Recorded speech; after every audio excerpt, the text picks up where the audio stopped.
You never expect the day that's supposed to celebrate your existence to become the day your entire life collapses in front of witnesses. But that's exactly what happened to Daniel on his 38th birthday. And if you've ever ignored red flags just to keep love alive, stay with me until the end of this story, and if stories about self-respect, betrayal, and brutal clarity hit home for you, make sure you subscribe because some lessons are too important to hear only once. The morning began peacefully enough, sunlight spilling across the hardwood floors of the house Daniel and Sophia had bought 8 years earlier, a house they proudly called ours long before the cracks began to show. He woke up early out of habit, brewed coffee, and stepped into the backyard where fairy lights were already strung across the fence for the small birthday gathering Sophia insisted on hosting. Nothing big, she had promised. Just close friends. But even as he set up folding chairs and wiped down the patio table, he felt the familiar distance in her presence. The way she stood nearby scrolling through her phone instead of teasing him the way she used to on mornings like this. And he told himself not to overthink it because overthinking had become his survival skill these past few months. The late nights at the office, the unexplained work dinners, the perfume she started wearing that didn't smell like her, the sudden privacy with her phone, all filed away in a mental cabinet labeled, "You're being insecure," a phrase she'd repeated often enough that he'd started believing it. By evening, the house filled with laughter, co-workers, cousins, neighbors, and Daniel forced himself to enjoy it, to be the easygoing host who grilled burgers and accepted hugs and clinked glasses. And for a while he succeeded, until the doorbell rang and Sophia's entire demeanor shifted in a way so subtle yet so unmistakable that Daniel felt it in his stomach before he understood it in his mind.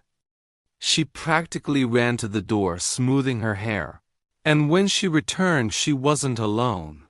Beside her stood Adrian, her regional director, tall, impeccably dressed, radiating the kind of confidence that comes from never being told no. And Daniel recognized him from one corporate holiday party years ago. Remembered how Sophia had spoken admiringly about his leadership. How she'd begun staying later at the office, shortly after being placed on his project team. "Daniel, you remember Adrian," she said with a brightness that hadn't been directed at her husband in months. And the handshake they exchanged was firm, competitive, the silent language of men assessing each other without smiling too much. And Adrian said, "Happy birthday, ma'am. Sophia talks about you all the time." But the compliment sounded hollow, rehearsed, and Daniel felt something twist inside him, though he couldn't yet name it. As the night went on, patterns emerged that could no longer be dismissed as imagination. Sophia hovering near Adrian during every conversation, laughing a little too long at his jokes, touching his arm in that absent-minded way that isn't absent at all. And when music began playing through the speakers, she grabbed his hand, Adrian's hand, and pulled him into the center of the living room, where their dancing crossed the invisible line between friendly and intimate so blatantly that conversations around them thinned into uncomfortable silence. Daniel stood frozen near the kitchen counter, plate in hand, watching his wife move against another man in his own house. On his birthday. And what hurt more than the sight was the realization that she wasn't drunk enough to blame it on wine.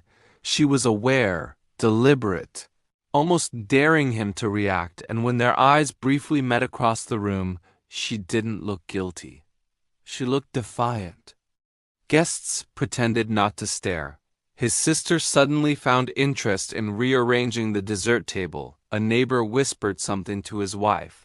And Daniel understood with humiliating clarity that everyone could see what he had spent months trying not to see.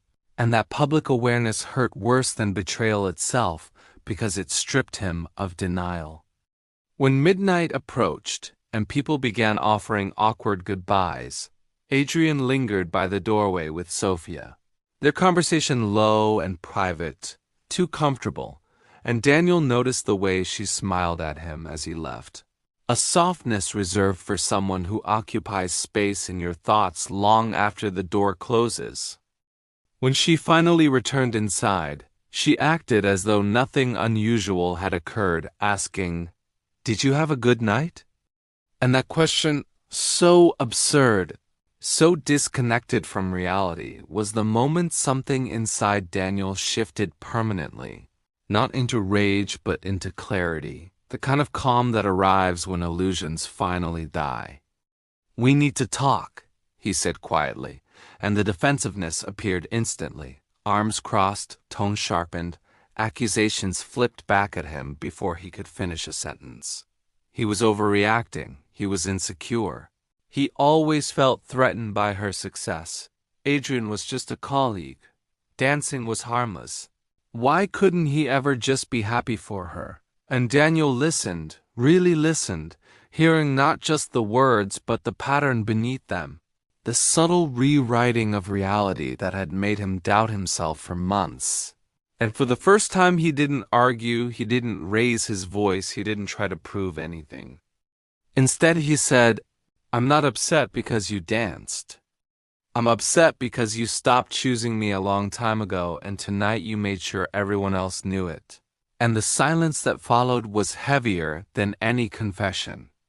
Sophia's eyes filled with tears, but they weren't the tears of someone caught. They were the tears of someone cornered, someone forced to confront consequences. And when he finally asked, "Are you in love with him?" she didn't answer directly. She spoke about feeling understood, about ambition, about wanting more from life, about feeling unseen in the marriage. And Daniel realized then that even if nothing physical had happened yet, something essential had already been given away. And what shattered him wasn't just the possibility of an affair. It was the realization that she had emotionally relocated herself while still sharing his address. He poured himself a glass of whiskey from a half-finished bottle left on the counter, raised it slightly, and said, "To 38, the year I stopped pretending." And the words surprised even him because they sounded steadier than he felt. But they were true. He slept in the guest room that night, staring at the ceiling, replaying months of subtle dismissals and self-doubt. And strangely beneath the grief there was relief. Relief that the confusion had a name now. Relief that he no longer had to perform ignorance to keep peace. Relief that the truth, however ugly, was finally visible. In the weeks that followed, there were long conversations, some honest, some evasive, and eventually Sophia admitted that her connection with Adrian had crossed lines she once swore she would never cross. That admiration had blurred into intimacy, that she had felt powerful being desired by someone influential. And Daniel listened without shouting because anger would have tied him to her longer than necessary. Instead, he chose distance, then legal separation, then a small apartment across town where silence felt less lonely than living beside someone emotionally elsewhere. And when friends asked if he regretted ending it, he answered truthfully, "I regret not valuing myself sooner." Because that birthday had not been the end of love. It had been the end of self-abandonment. Months later, on another quiet morning with sunlight cutting through unfamiliar blinds, Daniel made coffee in a kitchen that held no shared history, and for the first time in years he felt present in his own life. Not negotiating for affection, not shrinking to avoid conflict, just existing with dignity intact. And he understood that sometimes the worst day of your life is actually the day you reclaim it. Because betrayal doesn't destroy you unless you let it redefine your worth, and turning a page is painful but necessary when the chapter you're in keeps erasing you. That birthday wasn't a celebration. It was a revelation, and while it cost him a marriage, it gave him something more permanent. The certainty that love without respect is a slow erosion. And that choosing yourself is not selfish. It's survival.